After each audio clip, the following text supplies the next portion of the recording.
So this is Aubameyang talking about Arsenal.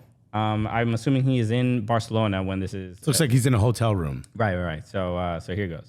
To manage like big characters or big players, he can't deal with it. Doesn't have good people skills. He needs some young players. They don't say anything. Okay, they listen. Yeah, the young ones, yeah. But he's the one that had a problem with Ozil, right? As well. Yeah. So Ozil was on the bench for how long? A year. Yeah. And they're paying him big money.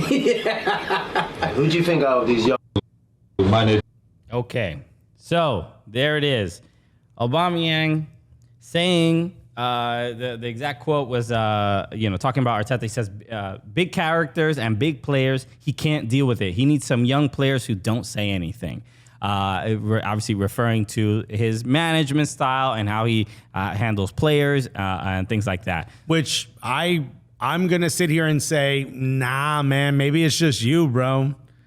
Look at Granit Xhaka. Granit Xhaka walked off the pitch, flipped off the fans, ripped off his shirt, lost the captaincy. Pretty big character. That's a lot to happen in one moment. And then he's one of the biggest.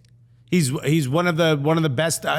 Comeback player, whatever you want to call him. He's having an incredible season. The fans love him. There's a chant for him now. So look at the comeback that he did, and that's with Mikel Arteta putting his arm around him and say, "Look, we had a little bit of a rough one. Here's how we come back from that." I mean, at the end of the day, what people are sitting here saying like, "Oh, if you must love Arteta if you're siding with him versus Aubameyang." People forget Aubameyang showed up late to the North London Derby. He was in traffic in a glow-in-the-dark Lambo, dude. That's not the car you take when you late. You know what I mean?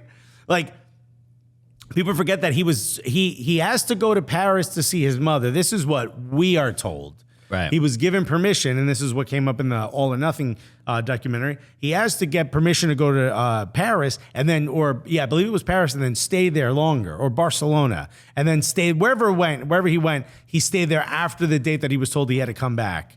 Like one after the other, you keep making major mistakes. You're not a good example. You're not setting a good example, and you're the captain of the team.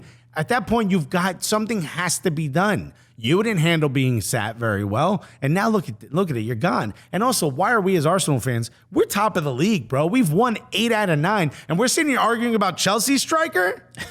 What are we doing? I mean, look, it's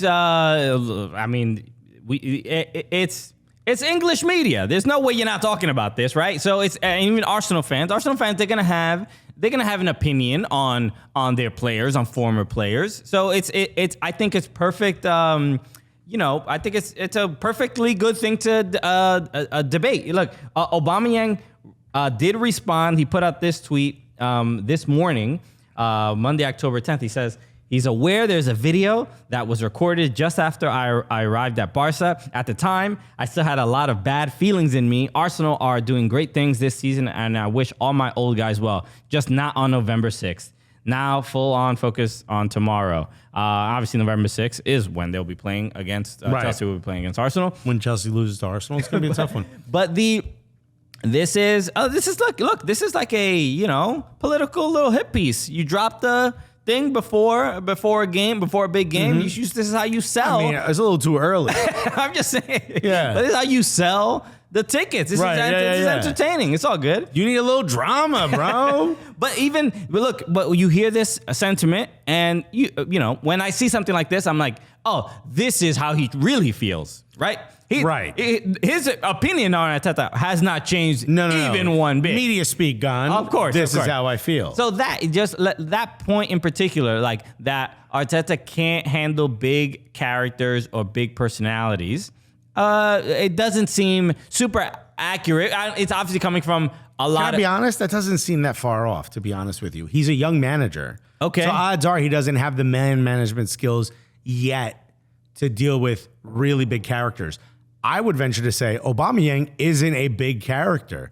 That's not a Zlatan Ibrahimovic coming in and saying, here's how I like things. Right. And then lying this, lying that. Right. Rawr. I get it, yeah. But you keep third person, even in regular conversations.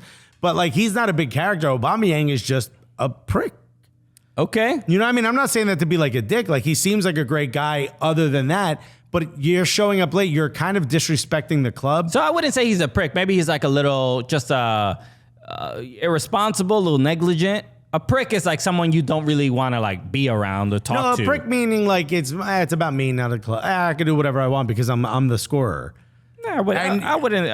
Hey, everybody in the chat, what's a prick? What's a prick to you? Send photos of that to Christian Polanco. Please DM me your prick photo. Yeah. Give us a couple prick dicks. Prick pics. Prick dicks. It's not what I meant. What is that too? I replaced the wrong one. I replaced the wrong word. That's like when we were in school, we used to be like, damn, look at that mother. You know what I mean? Yeah. I'd be like, yo, shut up, dude. We'd do that. My friend goes, yeah, mother. Fucker. I'm like, no, you didn't. I don't think you understood. Why'd you take a breath before? No, you put a comma? So look, yeah, this is a look. I wonder what the Camilo Garcia put real. If you can't handle me in my worst, you don't deserve me in my best energy. I wonder what how this will affect Arsenal fans' perception on Aubameyang, because I think most Arsenal fans, unless you're like a massive Aubameyang fan or friends with him, troops, then I think you view him as, yo, I wish him the best. It didn't work out here. Yeah. You did well for us until you got that big bag, and then you didn't show up, kind of like what Mohamed Salah is doing right now, But once you got we had to sign him, and I know people are like, you should have never signed him. Flex said this, so you should have never given him $350,000 a week. He 100% deserved it. At the time, he was scoring buckets. He scored over 30 goals. You got to give him that. And it got to the point where we were losing our best player year in, year out. We just had to change the conversation. We had to change the culture around the club. You had to give him the money. And I even said, I go, this guy's not going to show up next season, but you got to give him the money, because if he goes somewhere else, he will show up. Yeah. So it's almost damned if you do, damned if you don't. You got to give the guy the bag, and this is exactly what happened, and now we see what type of player he is. And then when he first got to Barcelona, he was scoring a lot in the beginning. Everyone's like, oh, look at that. He's changed. He's the new. And then what happened? As soon as he gets comfortable, he gets a little too comfortable. And to me, this is prick activity. If you want to send me a prick pic. Is it pricktivity? Get out of here. If you want to send me a prick pic, just send me a picture of Aubameyang. I'm not saying he's a prick as like, I hate him, I want to fight him. I'm saying he's a prick as like, it's about him. It's not about the club. The guy's got an Arsenal tattoo, and he must never look at it. He must just not ever look at it. Cover it up with a Chelsea one? What are you doing? Huh? Little lion on there. Okay. Look at this. Your bizarro Christian Navarrete says, I agree with Alexis on Alba. Thank you very much. Okay. Michael Raymond said, Michael Raymond getting in the chat heavy today. He said, looked up prick on the dictionary and saw a photo of Aubameyang. Kuko Sanchez says, Alba dressed like troops in that vid. That's great. Yeah. Bro, I get it. Troops probably gave him that hat. Right? Yeah, I wouldn't doubt it. Is it gaudy? Aubameyang loves gaudy, bro.